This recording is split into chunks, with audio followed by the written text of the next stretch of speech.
दुईजनाले चाहिँ मेरो छोरालाई सुतो छ घरमा त सधैँ भएर बस्छ होला है भन्छ कि अन्त उनीहरूको लागि बनाइदिएको मैले यो भिडियो मेरो छोराको चाहिँ यस्तो बदमास गर्छ नभन्नु अब त्यो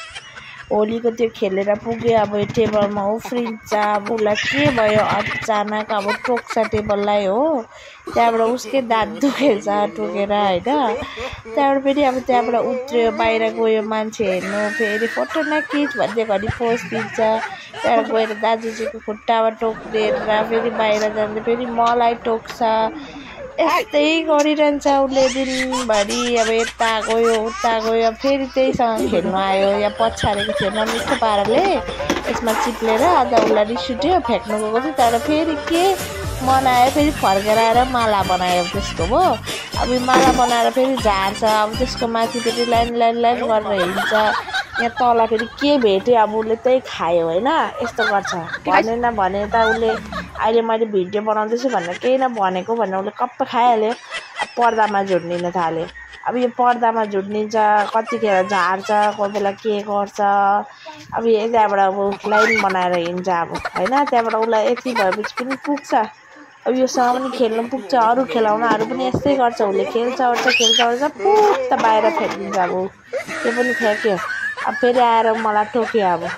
उसले गल्ती गर्यो अन्त मलाई आएर त्यो चेप्रे खसेको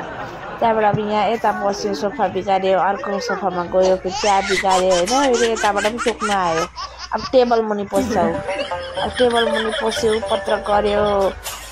त्यहाँबाट मैले टेबल ठेलिदिएको थिएँ उसलाई पुरा रिस उठ्यो मसँग उसलाई डर लागेछ अब आएर मलाई फेरि काडप्पै टोक्छ भन्ने गरी यहाँ दागै बसाइदिएको छ मेरो टोकेर यस्तो टोक्छ नकराएको भन्दा अहिले घर चाहिँ टोक्थ्यो उसले हो यहाँ कस्तो दाग बसाइदिएको छ अब उसको बाहुबली स्टार्ट भयो अब यो टेबलमा उसलाई रिस उठ्यो अब मलाई त रिस पोखायो अब टेबलमा पनि रिस पोखाउँछ अब यो टेबल उसलाई ठेल्दै कसरी हुन्छ भित्र लिएर जान्छ अब हो यस्तो गर्छ मेरो नानीले दिनभरि बदमास गर्छ छैन भनेको